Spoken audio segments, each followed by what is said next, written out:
Hello, everyone, and welcome to Dreamleapers Inspiration. I'm your host, Harriet Cole. So very happy to be with you today.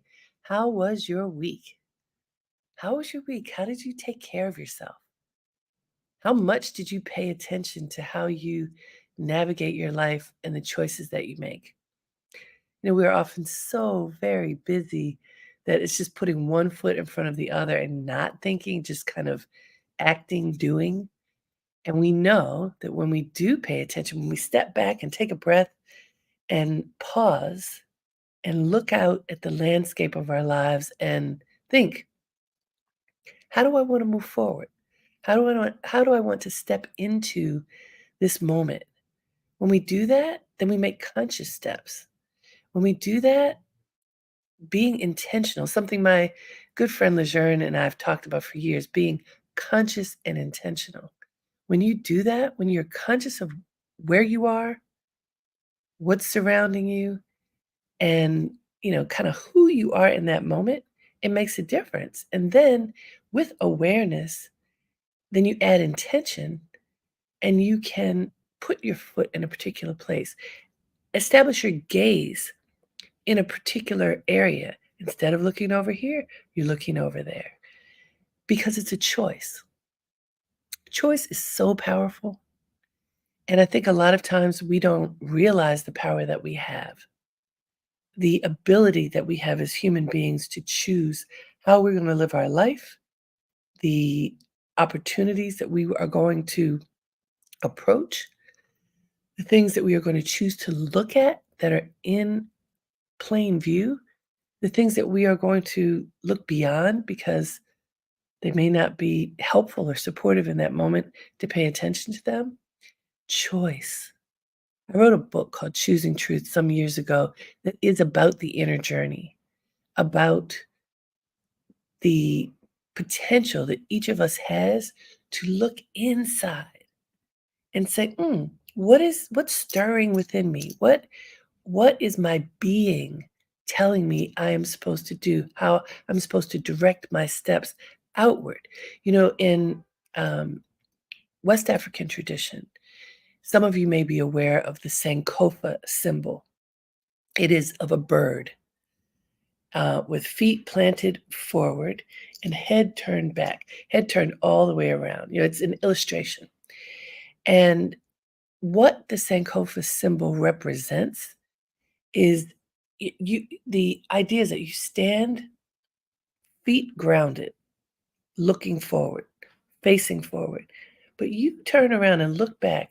Make sure you understand your history, understand from where you come, understand the fullness of what makes you you based upon all of the experiences, including your heritage that have brought you to up to this moment. Look back, take it all in, be empowered by that, and then move forward. So making the choice to pause and turn, absorb, breathe in all that makes you you, and then with your gaze then turned around looking forward, you can make conscious and intentional steps. It works. It actually works to have that pause. That's what Dreamleapers Inspiration is all about. Taking that pause. Taking that pause to say, wait a minute, how can I look at this situation, whatever is before me, with fresh eyes, with intention, with clarity, with power? How can I engage my power in this moment? And today, I've been thinking about something that my sister Stephanie said um, back on Palm Sunday when I was in Baltimore, when she received an award, an acknowledgement of her career in the world of engineering and her service in her church and in her community. And I mentioned it a couple weeks ago. But one of the things that she talked about that stood out for me was about choosing your attitude. She described a scenario where she was in a work environment. She works primarily with military people and tech people, primarily very powerful men, primarily very, very powerful white men. And she often finds herself as the only woman, the only Black woman, And in this particular situation, there was someone who was really challenging her and challenging her very reason for being in the room. This may have happened to some of you, whatever your circumstances may be. And she was describing this, and she had just been promoted to a leadership position in her company. And this gentleman, she called him a gentleman. She said, a future gentleman. He wasn't behaving as a gentleman then. But this man who was sitting across from her literally asked the question, well, I want to know, why is she here? And she said she sat back and thought about it. How dare he say that she had just been promoted, she had been welcomed into this space, and he challenged her very reason for sitting at the table. And rather than becoming defiant and angry and, reacting in a retaliatory way or a defensive way, she said she took a breath. She didn't even react to him at all, but she decided that what she would do would be to show him and everybody else in the company why she belonged at the table, by her actions, by her work, by her excellence, that she would show that she deserved to be there. She chose, as she told us, to adopt an attitude that was positive, that would help to lead her forward, as opposed to becoming crippled by this person who was trying to tear her down. I was so happy to hear this example, to hear it from someone who now runs a $17 billion business. Yeah, that's my sister. She wasn't running that business then. She was at the beginning of leadership in her career. And this was a turning point. She could have rightfully been angry. She could have rightfully lashed out or crumbled, you know, because of how this man attacked her. How she chose to behave in that moment, how she chose to show up, her attitude in that moment meant everything. And she chose to have the attitude of fully embodying herself, all of her capabilities, all of her knowledge, all of her willingness to be excellent, and to ignore the negativity that could have torn her down. Okay, so think about this for yourself. How often have you been in a situation where somebody has torn you down for some reason? How often have you been standing in front of an opportunity in your life, and in between you and the opportunity is an incredible obstacle? Somebody who is trying to divert your attention, somebody who's trying to derail you, something that is so hard that you don't know how to overcome it. This happens all the time, for most people anyway. It happens all the time that obstacles are before us and we have to make a choice. Sometimes those obstacles seem insurmountable. Sometimes they seem cruel. Sometimes they are part of what I call the isms: racism, sexism, ageism, whatever they might be, something that is judging you and trying to cut you down. Whatever it is, we have a choice as to how we approach it. We have a choice as to how we engage it. And we don't always realize that we have a choice. We have a choice as to whether we are going to just fall apart or stand tall, whether we're going to be strategic in a positive way or strategic in a negative way. What choice are you going to make? And what will that choice mean for that moment and possibly for the rest of your life? I know for me, I've made choices on occasion when I was red hot mad and I reacted fast and I regretted it. If I lashed out, usually when you lash out, it doesn't work. Usually the repercussions are so big that they're not worth it. When you are on fire, hot, angry, you feel like you deserve to be angry and you have every right to lash out. When you feel like that, that's a time to take a breath. Ah, is this how I want to respond right now? Is this what this moment really needs? So think about something in your life where, oh, it was so difficult for you to face a situation and to be calm.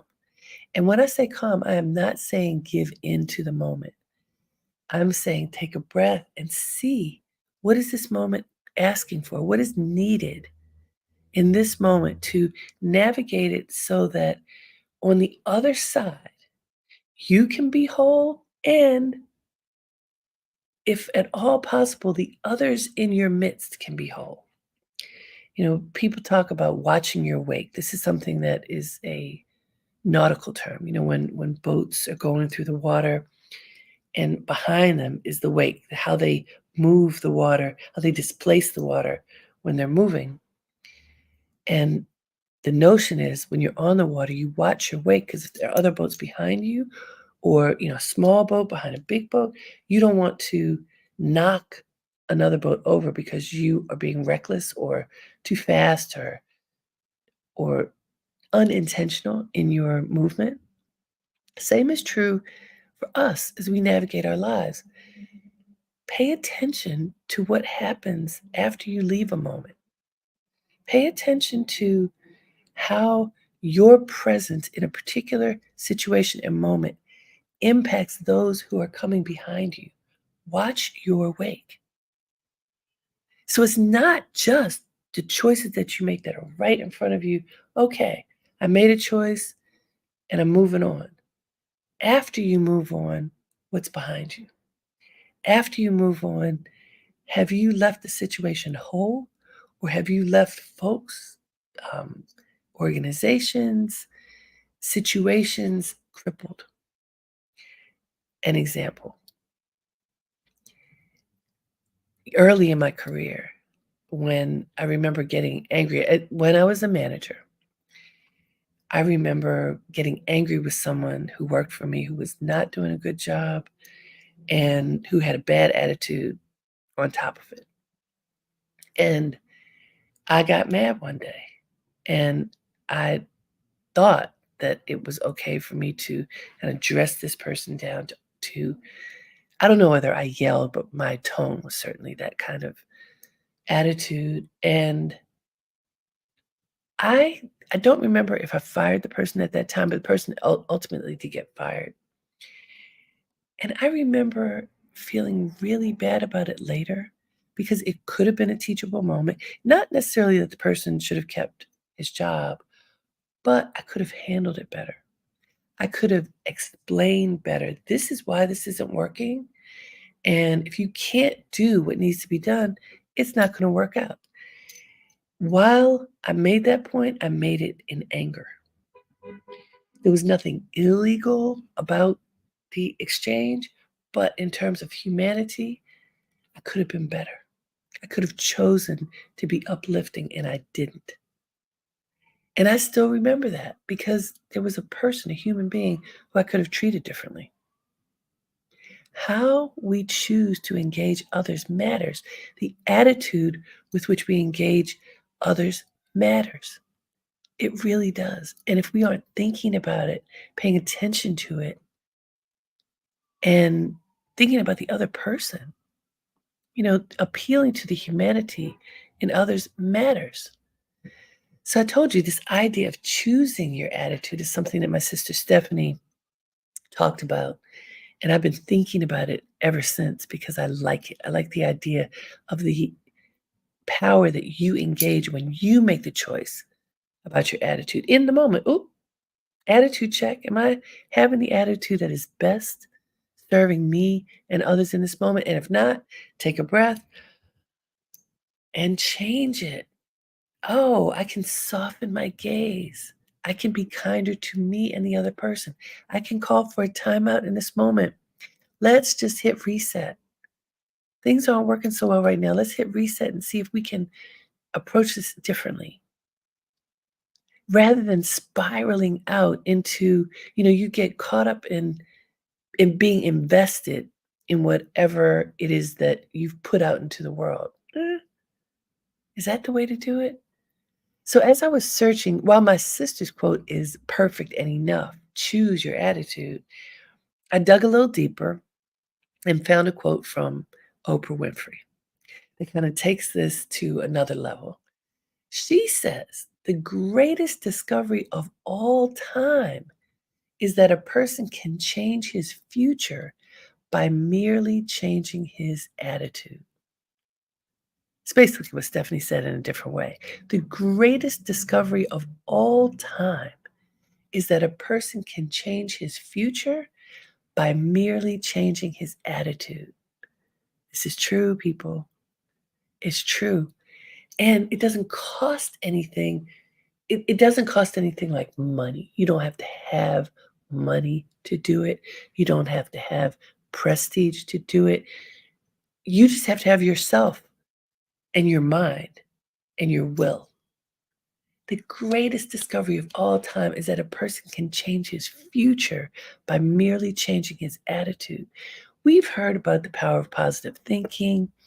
There are so many thinkers, psychologists, psychiatrists, philosophers, poets, creators, motivational speakers who will tell you a positive attitude is what you need in order to move forward. This is Oprah's way of saying it, my sister's way of saying it, about changing your attitude. If you look at a situation and think, nothing good can come of this, then nothing good will. Guaranteed. How you look at the world is how the world looks back at you. And there's so many different reflections and so many different gazes. And you get to choose how you are going to engage this moment. You get to choose your attitude. And it just changes everything. I've told you many times about my mother, Doris Cole. And one of her things that she says all the time now is, I do the best with what I've got left. She's 94 years old, smiling every day, grateful for her family, grateful for her friends, grateful for her life. Now, she could complain about the aches and pains in her body. I know a lot of people who do, who are much younger than she is. Oh, this hurts, that hurts. I'm not saying that we don't have things that hurt, but my mother's not complaining about what hurts. She is not complaining. I mean, it's interesting because the place where she lives sometimes makes food that tastes good, and often it's just okay. And my sister Stephanie, who lives near her, brings her food at least once a week, and then she comes over her house at least once a week. But on a regular basis, Stephanie's not making food for her. So what does my mother do? She delights whenever Stephanie brings her food, and she's so happy and she savors every bite. What she doesn't do is complain, "Oh, these people here can't cook. These people don't know what they're doing. I don't like what they make." When we ask her, "Well, how was your meal?" She'll say, "It was all right. It was okay." And every now and then she'll say, "Oh, it was really good." But do you see this is little. So I like to bring up the little things sometimes because little things make a difference. Now, food actually isn't little, but you know what I'm saying. She chooses to savor the sweetness of the moment. So when the meal is really good, she delights in it. When it's okay, she still eats and she says, "I eat. I eat." She has a good appetite, but I didn't like it that much. But she doesn't then spiral into, "Oh, and I can't believe," and that none ever, never, never. Isn't that something? I take lessons from her all the time because her attitude is always looking for the positive. When it's cold, "Well, I need my shawl." Not, "Oh, I'm so cold." When someone isn't feeling well, she prays for them to feel better. When something in her body isn't working the way that she wants it to work, she says she'll just sit there for a moment and try it again to see if it'll work better in a moment. What do you do? What do you do when things aren't going the way you want them to go? Seriously, how do you react? I've told you many times about my friend who, when she would get sad, she would take to her bed. That's what she called it. Literally pull the covers up over her head and stay in bed all day long because she didn't want to deal with whatever was happening. And, I had the attitude, we got to get out there and do something. And, I listened to her, and every now and then I tried to take to my bed. And honestly, for me, sometimes that was a good idea because it was rest. Not so much hiding, but rest, which I don't always do enough of. So even as at first, I used to be like, oh, why is she saying that? She's just hiding. I was judgmental, I realized. And while I don't think that's the best solution to hide, it was something that fortified her. I tried it, and how it fortified me was to simply get rest. So I had to do a neutral check. Maybe there was some good in that. And why I'm telling you that is we are so quick to judge others, especially the people we love, the people who tell us about their lives. Oh, well, why does he do that? Why does she do that? That's not a good idea. And on and on and on, we critique everything around us, pointing that finger at others. But what about when we point it at ourselves? What about when we look to see, hmm, how have I approached a particular situation and how could I approach it differently? If if Oprah says the greatest discovery of all time is that a person can change his future by merely changing his attitude, come on, people, try it.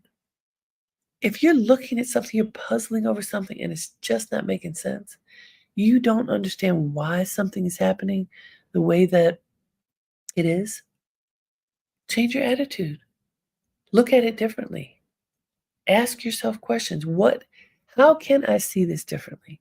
What can I do differently so that this puzzle that I can't solve will present itself to me differently? How can I look through different lens? How can I see this moment in a different way? How can I consider people who are in my life who I've thought of in a particular way and maybe consider them differently? And what will happen if I think about them differently? What will happen for me? How will my life change if I think differently about the people who are in my life, about the relationships that I have, about the way that people treat me and the way that I treat them? What happens if I look through a different lens? What happens if I change my attitude? Oprah says your whole doggone life can change. She says the greatest discovery time, of all time, is that a person can change his future by merely changing his attitude. That is so incredibly powerful. This doesn't cost you anything, anything physical, and it costs you everything spiritually, emotionally, internally.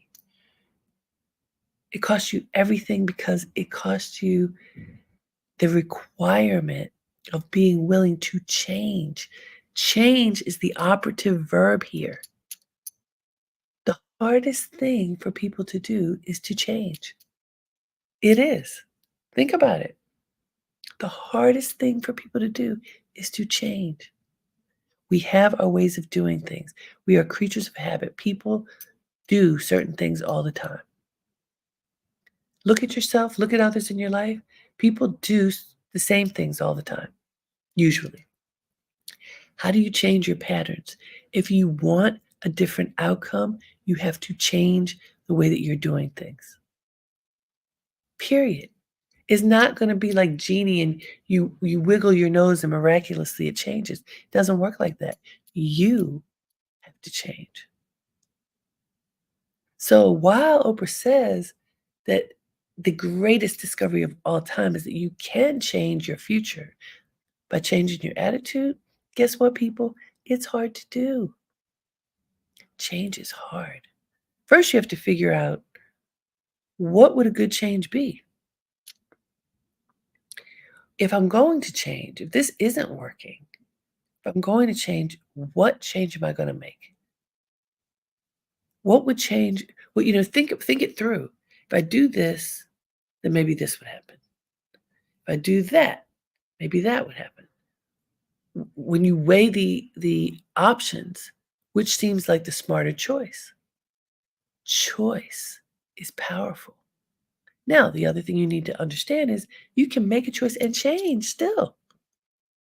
You can make a choice, see how it plays out. If it doesn't play out well, you don't have to stick to that choice for the rest of your life. Oh, I need a course correction. I can make a course correction. You can change. You can follow it, play the change out, see how it works. Okay, maybe that'll work, maybe it won't. I work with a lot of people who are in transition in their careers and in their life. The coaching work that I do is often with people who are making some big changes in just their world, how they are engaging their world. So I listen to people talk about transition and change all the time. And as I do that, one of the things that I have discovered is that fear often keeps people from doing anything. My feet are stuck. I want to change, but I'm afraid to change. And yet, interestingly, when you get really uncomfortable, that's when that transition happens. It's just so uncomfortable. You have to do something. You can't just sit in it anymore. And then the need to change is pushing up against you. And you feel like I have to do something because where I am is not where I can stay. Circumstances often push us to the edge. And then it's like, oh, I'm way too uncomfortable to stay here. And so if that's where you are, that's good. Discomfort is good because it makes us make a choice. It pushes us to require change that we might be afraid of. It pushes us to take action for ourselves. And if you take a conscious action for yourself, if you decide to do something that engages your full power and awareness, and you have been paying attention to you and what you need and what you deserve and what you want for your life, then you can make a smart choice for change. So this week, pay attention. Look, survey the landscape of your life. Survey everything. What's happening? What's happening that is working? What's happening that is not working? What do you think deserves to change? And if you chose one thing to change, one significant thing that might change the trajectory of your life, what would that be? What would that be? Think about it. Meditate on it. Pay attention. Choose one thing this week that you could change. You could change your attitude about, and it will open doors for you. Doesn't cost anything except for your awareness, which actually is everything. Change your awareness, change your attitude, change your life. You can do it. It works. And it's beautiful when it happens. When you let the sunshine in because you choose to see it, it makes everything easier. So I invite you to welcome change, to change your attitude and open doors for your own life. Until next time, have a great day and make it count. Namaste.